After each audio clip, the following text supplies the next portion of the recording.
Assalamualaikum warahmatullahi wabarakatuh.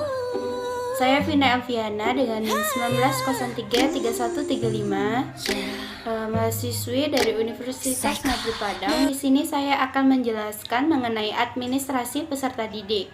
Yang pertama yang akan saya jelaskan yaitu mengenai pengertian administrasi peserta didik. Siswa adalah unsur yang sangat penting dalam kegiatan pendidikan dan pengajaran di sekolah. Sedangkan untuk administrasi merupakan suatu proses yang dilakukan oleh suatu personil atau kelompok dalam organisasi untuk mencapai tujuan organisasi tersebut. Jadi, administrasi peserta didik adalah proses pengurusan serta layanan dalam hal-hal yang berkaitan dengan murid di suatu sekolah, mulai dari perencanaan penerimaan murid baru, pembinaan selama murid berada di sekolah, sampai dengan murid menamatkan pendidikannya.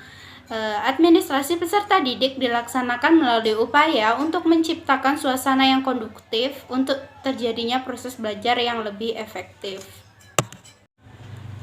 Baiklah, yang selanjutnya yaitu proses administrasi peserta didik. Proses administrasi peserta didik ini dibagi menjadi 3, yaitu yang pertama kegiatan di awal tahun pelajaran. Adapun beberapa kegiatan yang dilakukan dalam penerimaan murid baru diantaranya yaitu yang pertama penetapan daya tampung, yang kedua penetapan syarat-syarat penerimaan murid baru, dan yang ketiga yaitu pembentukan panitia atau petugas penerimaan murid baru. Yang kedua yaitu selama tahun pelajaran. Kegiatan atau langkah lebih lanjut setelah murid diterima di sekolah adalah pembinaan murid. Beberapa hal yang dapat dilakukan dalam rangka pembinaan murid ini, yang pertama yaitu orientasi untuk murid baru, yang kedua peraturan kehadiran murid, yang ketiga promosi dan mutasi murid, yang keempat tata tertib sekolah, dan yang kelima yaitu ganjaran dan hukuman. Dan yang ketiga yaitu akhir tahun pelajaran. Adapun kegiatan pada akhir tahun pelajaran ini adalah pelaksanaan ujian nasional dan ujian akhir semester. Dan beberapa kegiatan yang dilakukan yaitu pelaksanaan ujian nasional dan juga kenaikan kelas.